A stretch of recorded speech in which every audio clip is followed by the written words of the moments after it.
few years ago, I read an application of a young intern, and her words have always stayed with me. When asked why she wanted to work at Scarlet, she said, because when I needed it, Scarlet was like getting the advice of an older sister that I always wished I'd had. No matter how many years pass, no matter how the world changes, Scarlet will always be that older sister. And we will always be there for the girls who need her. Now, those of you who work at the magazine, please raise your glasses. You are the women and men who work at Scarlet. And 60 years ago, this magazine set out to redefine the rules. And now that responsibility falls to each one of you. And I want to make sure you understand what I expect of you. I expect you to have adventures. I expect you to fall in love, to get your hearts broken. I expect you to have sex with the wrong people, to have sex with the right people, to make mistakes and make amends, take a leap and make a splash. And I expect you to unleash holy hell on anybody who tries to hold you back, because you don't just work for Scarlet. You are Scarlet. I got guns in my head and they won't go. Cheers. Spirits in my head and they won't go. I got guns in my head. Wow, what an amazing speech. But before I talk about the video, let's begin with some introductions. I go by the name of Umposisini, and this is the first episode of The Couch Potato, a channel where we just chill on the couch, enjoy some potato chips, and talk all things movies, series, and pretty much everything that the TV's got to offer. So stick around and enjoy. So the clip that you saw at the beginning of this video is actually a scene from the Netflix and Showmax series, The Bold Type. And I chose this scene specifically because I believe it's one of those scenes that gives a good context of the show and sets the tone for the series. So without further ado, let's get into it. The Bold Type is an American comedy drama and lifestyle series created by Sarah Watson and inspired by the life of former editor-in-chief of Cosmopolitan, Joanna Coles, who also serves as the executive producer of the show. The television series follows the lives of three millennial women, namely Jane Sloan, Kat Edison, and Sutton Brady, who are best friends as well as colleagues at a fictional magazine publication called Scarlet, which is headed by editor-in-chief Jacqueline Carlisle. Before we get back to the video, I just want to give you some introduction on our three main characters. The first one being Jane Sloan, who is introduced to us as a new writer who struggles to find her writing voice. And over time, she finds comfort in writing about feminist issues as well as social issues. The show actually uses Jane's character to shine a light on women's health care, specifically breast cancer. And we are told in the show that Jane's mother died because of breast cancer. And because of that, we see Jane going through a double mastectomy to prevent her chances of getting breast cancer. And she also has her own fair share of love, heartbreaks, and pretty much any adventure that the show throws at her. So yeah, that's just Jane Sloan for you. And the second one is Kat Edison, who is very outspoken and vocal about social issues. And she is introduced to us as the social media director of Scarlet, and eventually she goes on to become the head of her department. And yeah, Kat just spends majority of the first two seasons in search of her sexual identity. And later on in the series, she gets fired after an indifference of an opinion as well as disagreements with a head of a publishing company. And yeah, she finds herself by working behind the bar serving drinks. And the last one is actually one of my favorites, Sutton Brady. Forgive me guys for no pronunciation, you know, because of American accent, South African accent. I'm just gonna stick to Sutton. You know, I'm just gonna say it like it is, Sutton Brady. But anyways, so yeah, Sutton is actually one of those people. She is very ambitious. She is fearless. She is confident. And I believe she is actually a perfect example of a bold type. She is introduced to us as an assistant to Lauren, a position that she was not so fond of. And then she goes on to apply for another assistant position in the fashion department as an assistant to Oliver. And one of the things that the series actually shows us about Sutton is actually the career changes, or rather the roles she taps into within Scarlet. As I said, she started out as an assistant to Lauren, and then she went over to become an assistant again to Oliver, and then eventually she then becomes a stylist, and then at some point she actually enrolls for a fashion design program in pursuit of becoming a fashion designer. And then we are also introduced into Sutton's relationship with Richard Hunter, who actually starts the show as a shareholder for Scarlet. And yeah, eventually they started out as a secret relationship, and then it then became a normal relationship. I don't know if that's the term, normal relationship, as in they became boyfriend and girlfriend, and then eventually they got married. And yeah, that was it. I think one of the things I like about Sutton's character in comparison to the other two is how the show has managed to show that whole evolution, and especially when it comes to the career changes, you know, and the type of roles that she tapped into within the fashion industry, assistant, stylist, fashion design, and all of those. I think that whole transitioning from one position to another one and going forth, I think it's something that that you don't get to see in a lot of shows. Sometimes they just show a person who works in one role and then they feel uncomfortable and then just move on. So back to the video. I'm gonna try and dissect the video so that you can actually see what purpose it serves to the entire series. When I needed it, Scarlett was like getting the advice of an older sister that I always wished I'd had. No matter how many years pass, no matter how the world changes, Scarlett will always be that older sister. And we will always be there for the girls who need her.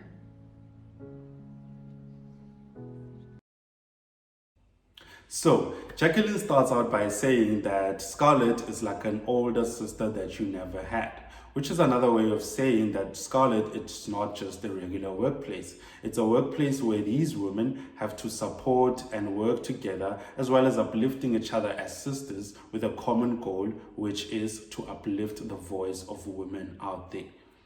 That part also highlights the fact that the friendship that exists between our three main characters is not just any regular friendship. They are also sisters at the end of the day who have each other's backs no matter what. 60 years ago, this magazine set out to redefine the rules. And now that responsibility falls to each one of you. Jacqueline adds by saying that the magazine is set to redefine the rules, which is pretty much what the show does in itself. It's all about women having a voice and owning it. I mean, the whole show, as well as the magazine, challenges misogyny, it pushes boundaries, as well as tackling topics around modern day issues such as sexuality, gun control, breast cancer, pornography, racism, love, cheating. The list is long, guys, and the magazine inspires women to go against the rules, not to follow them. I expect you to have adventures. I expect you to fall in love, to get your hearts broken. I expect you to have sex with the wrong people, to have sex with the right people, to make mistakes and make amends, take a leap and make a splash. Jacqueline goes on to add her expectations, the adventures, falling in love, getting your heart broken, making mistakes, and taking risks. And she's actually not saying this to put pressure on any of those women. She's actually using these words and these expectations as a way to encourage these women to make bold choices. This is another way of saying, in order to have these adventures, to fall in love and make mistakes and take risks, it all starts with making a bold choice. And she actually sets out this expectation as another way of saying that it is okay to stumble, it is okay to make mistakes, it is okay to fall in love, it is okay to get your heart broken, because at the end of the day, it's all these things that all started with a bold choice that lead to a growth of a person. And I expect you to unleash holy hell on anybody who tries to hold you back, because you don't just work for Scarlett. You are Scarlett.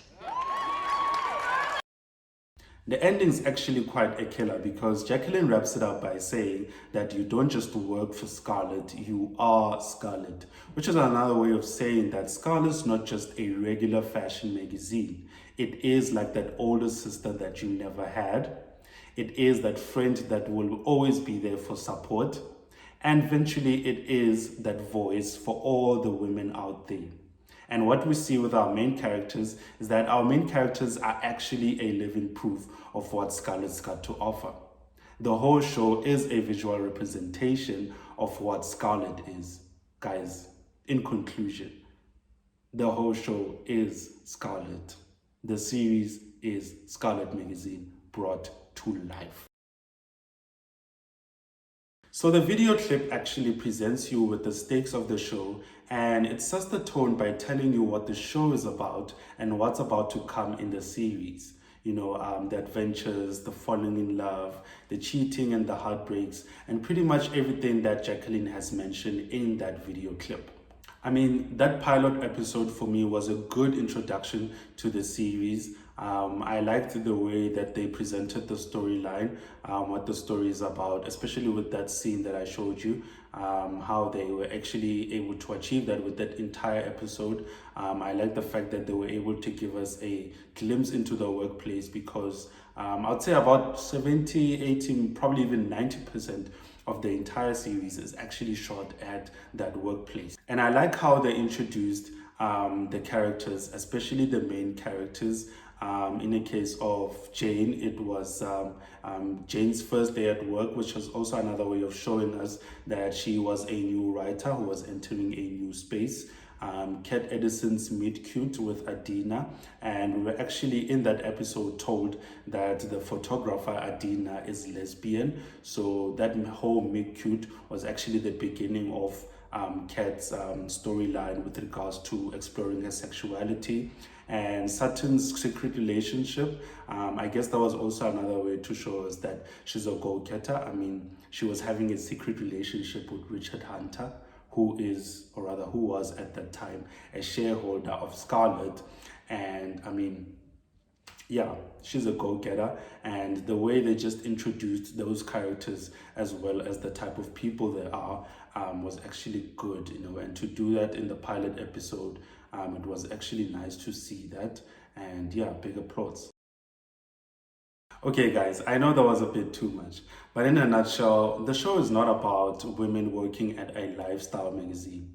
It is a depiction of the lifestyle that you normally read about in a magazine such as Scarlett.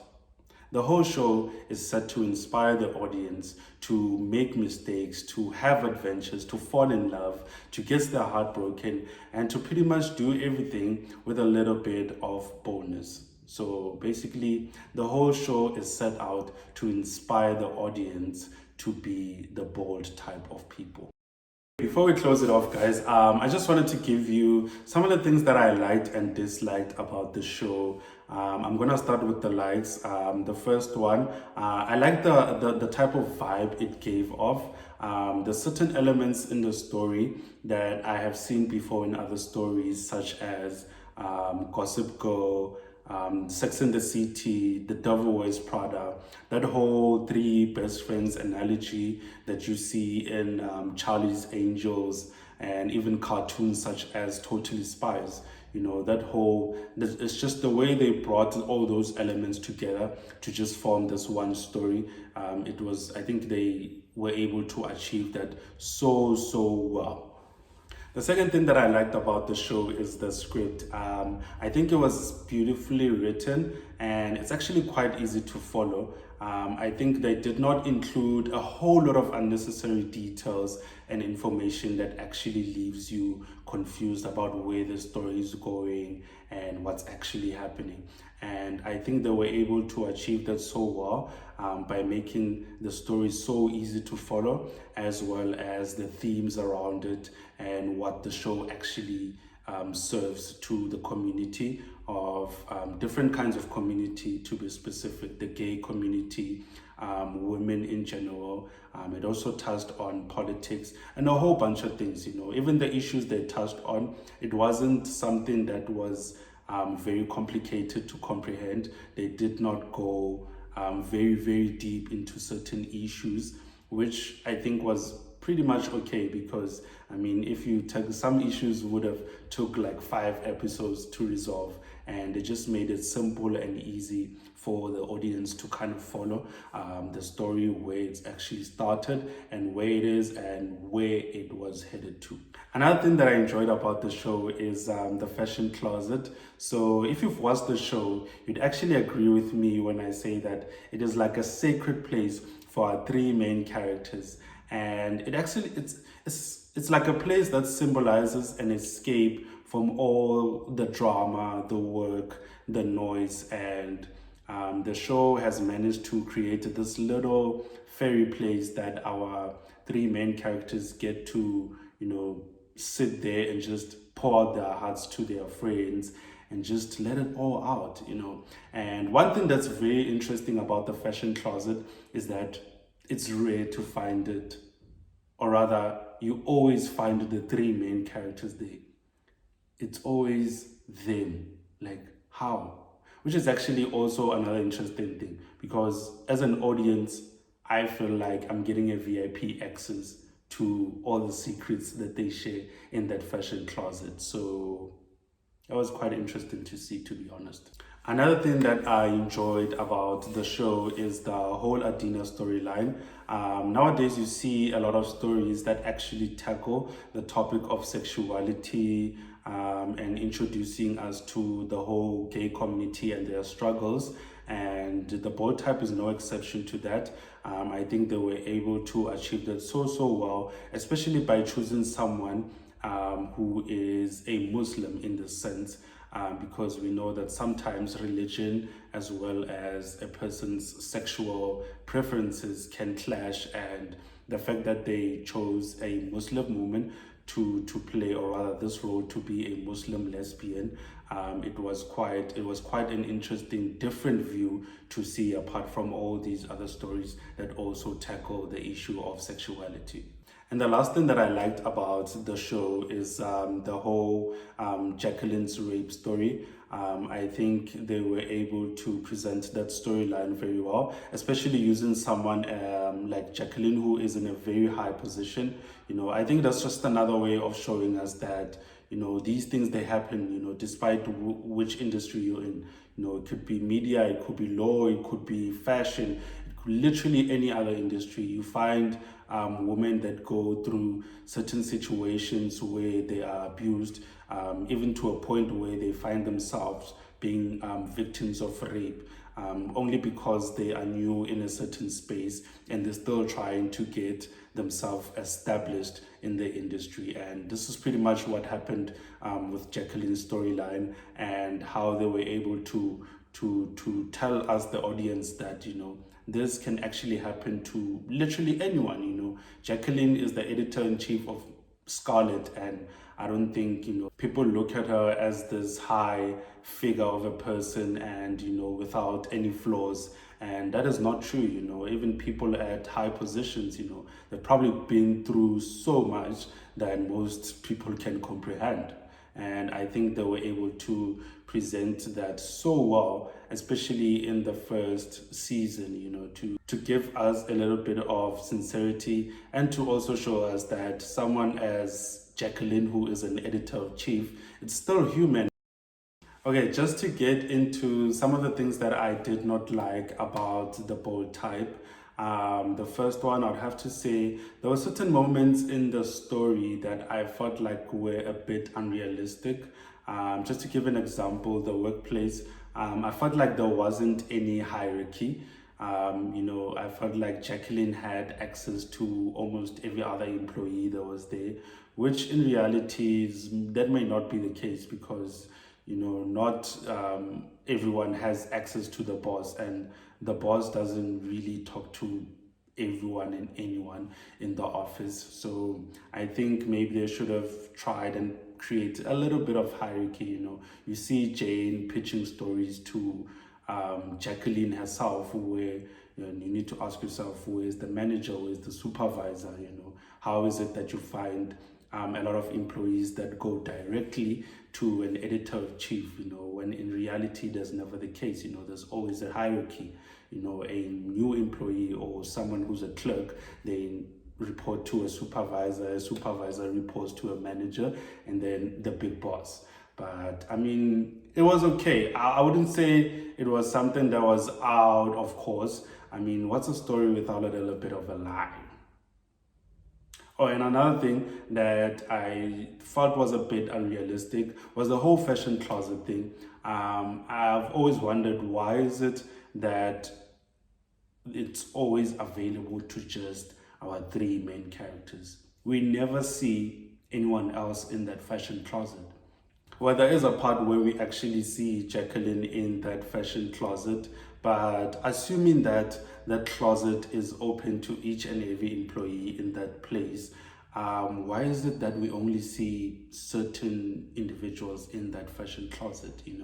I think that came off as a bit unrealistic. But at the end of the day, it is a story, and the light is supposed to shine on our main characters. We don't care about the other employees, right? And another thing that I did not like about the bold type is the quick rise to the top, especially with Kat Edison. I felt like she had a very quick rise to the top. She starts out as a social media director, and then eventually, I think a season later or 2 seasons later, she then becomes her head of department, which is, also a bit unrealistic, because sometimes it can take a very, very, very, very long time for a person to get to that top. And the fact that they were able to show us with that, maybe it was another way of them showing us that she was well equipped for her next role. But it would have been nice to just see her do so much work that actually leads to a point where she taps into that role, so that there's a little bit of truth in how one can actually get to the top. Another thing that I did not like about the bold type is that whole save the day vibe that you see in almost every episode. I think literally every episode just ends with yes, the day is saved, we were able to conquer everything that we wanted to do. And it also comes off at a little bit unrealistic, because to be honest, guys, in reality, not every day actually ends on a good note. I think it would have been nice to just see, a bit of a roller coaster with regards to the days. Some days are good, some days are bad. But in the sense, they just portray a lot of save the day. Every episode ends with, a mission accomplished or something that was done right. And in reality, sometimes it's not the case. Not every day ends on a good note, and it would have been nice to just see things end on a bad note now and then. But at the end of the day, I did say the story is about inspiration. So to give out that inspiration to the audience, the show was actually supposed to end on a good note, so that you as an audience member get to feel good about yourself at the end of the day, because it is an inspiration story. Okay, I'm not gonna bash the show too much. So the last thing that I did not like about the show is the fact that you get to see, or rather you do not get to see, our main characters doing a lot of work. I think out of all three, Sutton is the one that you actually see doing work. She goes to photo shoots, she schedules this, she does this and that and that. She does a whole lot of things that involve her work, as compared to Jane and Kat, who seem like they don't really have a lot of work, because every time one of them calls, one of the three calls for help or for something, they are always available to help. It always seems like they are always available to save one of the three or to help with something. And it also comes off as a bit unrealistic, because in reality, guys, when you're at work and Tabiseng or Jessica calls you, and you can't really leave work to go and save them, it's not that easy. And they just made it look so easy. You call a friend now and she pops up, but in reality that may not be the case. Sure, that was a lot to take in, guys. But in closing, I really love the show. I feel like not only does it makes us feel okay for making mistakes and stumbling, but at its core, the story is about making bold choices, making bold moves, taking risks. And it's something that I found very relatable, especially before I started this channel, because there was a little bit of fear, and now at a point where I made the bold move to start the channel, and it was something that I found very inspirational, which is what the story does in its entirety. It is an inspiration story. It inspires the audience to be the bold type of people that they aspire to be, and it also encourages you to do whatever you want to do in life. Just figure it all out, but it all starts with making a bold choice. With that said, I am done, and I'm just going to say two things. The first one, don't forget to subscribe, and the second thing, watch out for that second video, because this is a channel that's going to plug you on movies and series, as I said before. So I hope you guys really enjoyed this ride with me, and I really hope you guys enjoyed this first episode of The Bold Type. Cheers.